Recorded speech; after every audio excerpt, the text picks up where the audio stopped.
வணக்கம். நம்ம உண்மையிலேயே நமக்கு நிறைய பழ வகைகள் சாப்பிட்றதுக்கு கிடைக்குதுன்னு தான் சொல்லணும். மற்ற கண்ட்ரீஸை கம்பேர் பண்ணும்போது நமக்கு கிடைக்கிறது ரொம்பவுமே சத்தான பழங்கள்.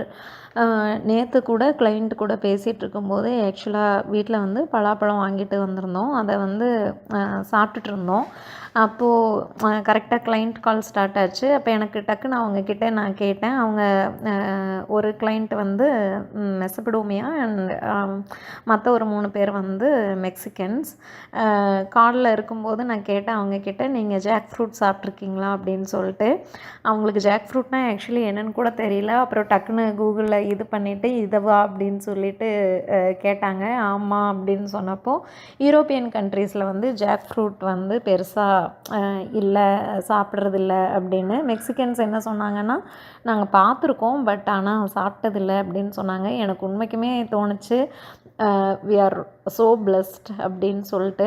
ஸோ அந்த மாதிரி நமக்கு நிறைய நம்ம இந்தியாவில் வந்து நமக்கு நிறைய சத்துள்ள நிறைய சீசனல் ஃப்ரூட்ஸ் நிறையவே கிடைக்கிது. நாட் ஒன்லி ஃப்ரூட்ஸ், நம்மளுக்கு நிறைய வெஜிடபிள்ஸ், காய்கறிகள், அப்புறம் கீரைகள் எல்லாமே நம்ம கண்ட்ரியில் இருக்கிற அளவுக்கு வேறு எங்கேயுமே இருக்கிறதில்ல.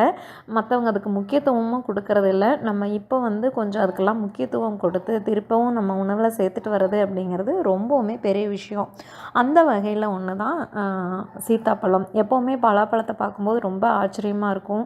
இவ்வளோ பெரிய பழத்துக்குள்ளே எப்படி ஒரு கரடு முரடான பழத்துக்குள்ளே அவ்வளோ டேஸ்ட்டில் ஒரு பழம் இருக்குது அப்படின்னு. அதே மாதிரி சீத்தாப்பழத்தை பார்க்கும்போதும் எனக்கு அந்த ஃபீல் வந்துட்டு வரும். இது வந்து நம்ம ஆப்பிள்னு அந்த ஆப்பிள் மட்டும் பார்க்குறோம். பட் நிறைய நன்மைகள் கஸ்டர்டு ஆப்பிள்னு சொல்லப்படுற சீத்தாப்பழத்துலேயும் இருக்குது. இந்த சீத்தாப்பழம் வந்து பார்த்திங்கன்னா பல வகைகள்லேயே தனிப்பட்ட மணமும் சுவையும் கொண்டது. இந்த சீத்தாப்பழம் வந்து பார்த்திங்கன்னா நிறைய பேர் விதை இருக்கிறதுனால சரியாக சாப்பிட மாட்டாங்க. ஆனால் அதில் இருக்கிற நல்ல விஷயங்கள் தெரிஞ்சுக்கிட்டாங்க, அதில் இருக்கிற ஹெல்த் பெனிஃபிட்ஸ் தெரிஞ்சுக்கிட்டாங்க அப்படின்னு சொன்னால் கண்டிப்பாக சீத்தாப்பழம் சாப்பிட்றத நிறுத்தவே மாட்டாங்க.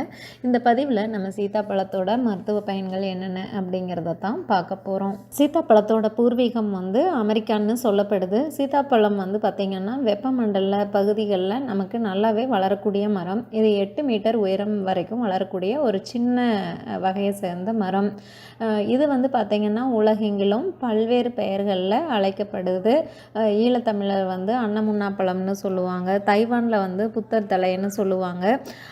அதே மாதிரி நம்ம வந்து அதை சீத்தாப்பழம், ராமர் சீத்தா அப்படின்னு சொல்கிறோம். இது சீத்தா மரம் வந்து நல்லா காய்க்கக்கூடியது. 2 அல்லது 3 ஆண்டுகள்லேயே நல்ல பழங்களை ஈனக்கூடியது. காய்கள் வந்து மரத்தில் பழுக்காது அப்படிங்கிறதுனால ஒரு ஸ்டேஜ் வந்ததுக்கப்புறமா அவற்றை பறித்து நம்ம வீட்டில் வச்சிட்டோம் அப்படின்னு சொன்னால் சீத்தாப்பழங்கள் வந்துட்டு நம்ம வேணுங்கும் போது எடுத்து சாப்பிட்டுக்கலாம். பழத்தோட ஓடுகள் கொஞ்சமாக விரிசல் விடும்போது அதை பறித்து வைக்கிறது கரெக்டாக இருக்கும். கொஞ்சம் அழுத்தம் கொடுத்தோம் அப்படின்னு சொன்னால் பழத்தோட உருவம் சிதைஞ்சு நம்ம வந்து பழம் உண்ணத்தக்க சுவையை எட்டிருச்சு அப்படிங்கிறத நம்ம தெரிஞ்சுக்கலாம். இந்த சீத்தாப்பழங்கள் வந்து பார்த்திங்கன்னா அதிக கலோரிகள் கொண்டதாகவும் இரும்புச்சத்து மிக்கதாகவும் இருக்கும். தலைப்பேன்களை ஒழிக்கிற மருத்துவ குணத்தை சீத்தாப்பழம் கொண்டிருக்கிறதுனால இந்தியாவில் இந்த பழத்தை கூந்தல் தைலம் தயாரிக்கிறதுக்கு பயன்படுத்துகிறாங்க. பழத்தில் சம அளவு குளுக்கோஸும் சுக்ரோஸும் இருக்கிறதுனால அதிக இனிப்பு சுவையை கொண்டது. ஆயுர்வேத மருத்துவத்தில் சிறந்த டானிக்காக பயன்படுத்தப்படுது. இந்த பழம் இரத்த உற்பத்தியை அதிகரித்து உடம்புக்கு வலிமையை தருது. சீத்தாப்பழத்தை நிறைய பேர் வந்து கொட்டை இருக்கிறதுனாலேயே அதை ஒமிட் பண்ணிடுவோம். ஆனால் நம்ம அப்படி ஒமிட் பண்ணக்கூடாது. கண்டிப்பாக இந்த சீசனில் கிடைக்கும்போது சீத்தாப்பழத்தை நம்ம தவிர்க்காமல் சாப்பிடணும். ஏன்னா சீத்தாப்பழத்தில் இருக்கிற இரும்புச்சத்து பெண்களுக்கு நிறைய நன்மைகளை தரக்கூடியது. பெண்கள் அடிக்கடி சீத்தாப்பழம் சாப்பிட்டு வந்தாங்கன்னா உடல் பலம் அதிகரிக்கும். இதில் அதிக கலோரிகள் இருக்கிறதுனால உடம்புக்கு ஊட்டச்சத்து கொடுக்கக்கூடியது. இதில் அடங்கி இருக்கிற ஆன்டி ஆக்சிடென்ட்கள் உடம்பில் இருக்கிற நச்சுக்களை வெளியேற்றும் தன்மை கொண்டது.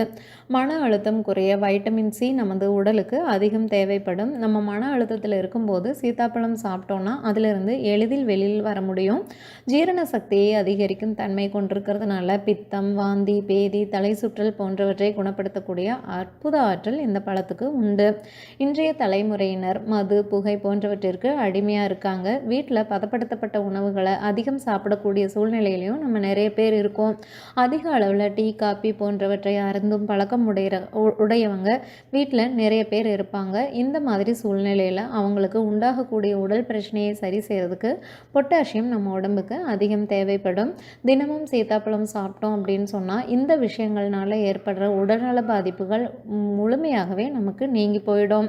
சீத்தாப்பழம் இதய வாழ்வுகளில் இருக்கிற கொழுப்பை கரைத்து இதய நோய், இரத்த அழுத்தம், இரத்த சோகை போன்ற பிரச்சனைகள் ஏற்படாமல் தடுக்கும். சீத்தாப்பழத்தில் கால்சியம், இரும்பு சத்து, மெக்னீசியம், பொட்டாசியம், காப்பர், புரதம், தாது உப்புக்கள், நீர்ச்சத்து போன்றவை ஏராளமாக இருக்குது. இவ்வளவு சத்து நிறைந்த சீத்தாப்பழமானது இதயம் தொடர்பான பல்வேறு பிரச்சனைகளுக்கும் தீர்வளிக்க வல்லது. சீத்தாப்பழத்தில் ஏராளமான ஊட்டச்சத்துக்களும் கனிமச்சத்துக்களும் இருக்கிறதுனால அவை உடம்புக்கு ரொம்ப நன்மைகளை கொடுக்கக்கூடியது. சீத்தாப்பழத்தில் இருக்கக்கூடிய மெக்னீசியம் நமக்கு உடல்நல பயனை அளிக்கிறது. இதனால் மாரடைப்பு வராமல் நம்ம அது பாதுகாக்கும். சீத்தாப்பழம் இரத்த விருத்தி செய்யும், சோகை நோயை குணப்படுத்தும். இந்த பழத்தில் குளுக்கோஸ் நிறைய இருக்கிறதுனால உடல் சோர்வை அகற்றி சுறுசுறுப்பை ஏற்படுத்தும், நினைவாற்றலை அதிகரிக்கும் தன்மை சீத்தாப்பழத்திற்கு உண்டு. இரத்த சோகை, மந்தமாக இருக்கிற சத்து குறைந்த குழந்தைகளுக்கு சீத்தாப்பழத்தை தினமும் கொடுத்து வந்தால் அவங்க எப்போதும் சுறுசுறுப்பாக ஆரோக்கியமாக இருப்பாங்க. பள்ளி போகிற குழந்தைகளுக்கு மலச்சிக்கலை குணமாக்கி குடல் இயக்கத்தை மேம்படுத்தி கொடுக்கக்கூடியது இந்த சீத்தாப்பழம். அதனால் குழந்தைகளுக்கு தாராளமாக எந்தவித பயமும் இல்லாமல் சீத்தாப்பழத்தை கொடுத்து அவங்கள சாப்பிட பழக்கிறது ரொம்பவும் நல்லது. சீத்தாப்பழத்தில் வைட்டமின் பி வளமாக இருக்கிறதுனால இந்த சத்து மூச்சுக்குழாய் அலர்ஜியை குறைக்கும் மற்றும் ஆஸ்மா பிரச்சனை அண்டாமல் பாதுகாக்கும். சீத்தாப்பழம் கண் பார்வையின் ஆரோக்கியத்தை பாதுகாக்கும். ஏன்னா இதில் ரிபோஃப்ளேவின் மற்றும் வைட்டமின் சி அதிகம் இருக்குது. ஏற்கனவே சொன்ன மாதிரி மாரடைப்பு ஏற்படுறதை தடுக்கிறதுக்கு சீத்தாப்பழம் ரொம்ப சிறந்த மருந்து. சீத்தாப்பழத்தின் வெளித்தோற்றம் வித்தியாசமாக இருந்தாலும் கூட அதன் உட்பகுதியில் இருக்கிற வெள்ளை நிற சதை பகுதி ரொம்பவும் இனிப்பாக இருக்கும். சீத்தாப்பழச்சாறு குடிச்சிட்டு வந்தோம்னா சரும வறட்சி நீங்கி இயல்பு நிலை பெறும். சீத்தாப்பழத்தில் கணிசமான அளவு வைட்டமின் சி இருக்கிறதுனால சளி, இருமல், காய்ச்சல் தொந்தரவுகள்லேருந்து நம்மளை பாதுகாத்து கொடுக்கும். இதில் இருக்கிற தாமிர சத்து குடலுக்கு மிகவும் நல்லது. காலையில் வெறும் வயிற்றில் குழந்தைகளுக்கு ரெகுலராக கொடுத்து வர அது வயிற்றில் சுரக்கும் அமிலத்தன்மையை சரி செய்து குழந்தைகளின் குடலை உறுதியாக்குது. கர்ப்பிணி பெண்கள் தொடர்ந்து ஒரு சீத்தாப்பழத்தை சாப்பிட்டு வந்தாங்கன்னா அவங்களோட உடம்பு வலிமை அடைவதுடன் வயிற்றில் இருக்கிற குழந்தையின் வளர்ச்சியையும் மேம்படுத்தி கொடுக்கும். சீத்தாப்பழம் பக்கவாதம், மாரடைப்பு போன்ற பிரச்சனைகளை தடுத்து புற்றுநோய் எதிர்ப்பு சக்தியை அதிகரிக்குது. இந்த பழத்தின் தோல் பற்சிதைவு, ஈறுகளில் ஏற்படுற வீக்கம் மற்றும் மலச்சிக்கலை கட்டுப்படுத்துறதுக்கு உதவி செய்யுது. சீத்தாப்பழத்துடன் கொஞ்சமாக மஞ்சள் தூள் சேர்த்து சாப்பிட்டு வர கொலஸ்ட்ரால் சேராமல் பாதுகாக்கும். சீத்தாப்பழத்துடன் குங்குமப்பூ சேர்த்து சாப்பிட்டோன்னா நோய் எதிர்ப்பு சக்தி அதிகரிக்கும். சீத்தாப்பழத்துடன் வெள்ளை பூண்டு வைத்து மையமாக அரைத்து தேமல் மீது பூசி வர தேமல் மறையும். சீத்தாப்பழச்சாறுடன் திராட்சை பழச்சாறு சேர்த்து குடிச்சிட்டு வந்தோம் அப்படின்னு சொன்னால் நரம்புகள் வலுப்படும். சீத்தாப்பழத்தின் மரப்பட்டைகள் நீரிழிவு நோயை குணமாக்கக்கூடியவை. இலைகள் நோய் தடுப்பு மருந்தாக பயன்படுது. இது உடம்புக்கு குளிர்ச்சி தரும். சீத்தாப்பழத்தை காசநோய் ஆரம்ப நிலையில் இருக்கிறவங்களுக்கு கொடுத்து வர நோய் கட்டுப்படும். இந்த பழத்தின் தோல், விதை, இலை, மரப்பட்டைன்னு அனைத்துமே அரிய மருத்துவ பண்புகளை கொண்டிருக்கு. சர்க்கரை நோயை கட்டுப்படுத்தணும் அப்படின்னு சொன்னால் சீத்தாப்பழ மரத்தின் இலைகளை நம்ம தாராளமாக பயன்படுத்தலாம். இலைகளிலிருந்து தயாரிக்கப்படுற கஷாயம் வயிற்றுப்போக்கை கட்டுப்படுத்தும். அதே மாதிரி சயரோக நோயாளிகளுக்கு சீத்தாப்பழ இலை அருமருந்து. சீத்தாப்பழ மரத்தின் வேர் கருச்சிதைவை கட்டுப்படுத்துது. சீத்தாப்பழத்தோடு உப்பு கலந்து உடையாத பிளவை பருக்கள் மீது வச்சு பூசிட்டு வந்தோம் அப்படின்னு சொன்னால் அந்த பருக்கள் பழுத்து உடையும். இலைகளை அரைத்து புண்கள் மேல் பூசினால் உடனடியாக குணமடையும். விதைகளை பொடியாக்கி சம அளவு பொடியுடன் பாசிப்பயிறு மாவு கலந்து தலையில் தேய்ச்சி குளிச்சுட்டு வந்தோம்னா தலைமுடி ரொம்பவுமே மிருதுவாகும், பேன்கள் ஒளிஞ்சிடும். சீத்தாப்பழ விதை பொடியோடு கடலை மாவு கலந்து எலுமிச்சை சாறு கலந்து குளித்து வர முடி உதிர்வது கட்டுப்படும். சிறிதளவு வெந்தயம், பாசிப்பயிறு இரண்டையும் கலந்து இரவு ஊற வச்சுட்டு காலையில் அரைத்து சீத்தாப்பழ விதையின் பொடியை தலையில் கலந்து ஊறினதுக்கப்புறம் கொஞ்சமாக குளிச்சுட்டு வந்தோம் அப்படின்னு சொன்னால் தலைமுடி குளிர்ச்சி பெறும், பொடுகு மறையும். மேனியை பளபளப்பாக்குறதுல சீத்தாப்பழ விதைத்தூள் முக்கிய பங்காற்றுது. விதையில் தூளில் தயாரிக்கப்பட்ட தேநீர் சாப்பிட்டோம் அப்படின்னு சொன்னால் உடம்புக்கு உற்சாகம் ஏற்படும். சீத்தாப்பழத்தில் உடம்பை வலிமையாக்கும் சக்தி அதிகம் காணப்படுது. இதை சாப்பிட இதயத்திற்கும் பலம், நோய் எதிர்ப்பு சக்தியை அதிகரிக்கும். சிறுவர்களுக்கு சீத்தாப்பழம் சாப்பிட கொடுத்துட்டு வந்தோம்னா உடல் உறுதியாகும், எலும்பு பற்கள் பலமடையும். சீத்தாப்பழம் குளிர் மற்றும் காய்ச்சலை குணப்படுத்தும். சீத்தாப்பழத்தை தொடர்ந்து சாப்பிட்டு வர ஆஸ்துமா, காசநோய், இதய நோய் கட்டுப்படும்.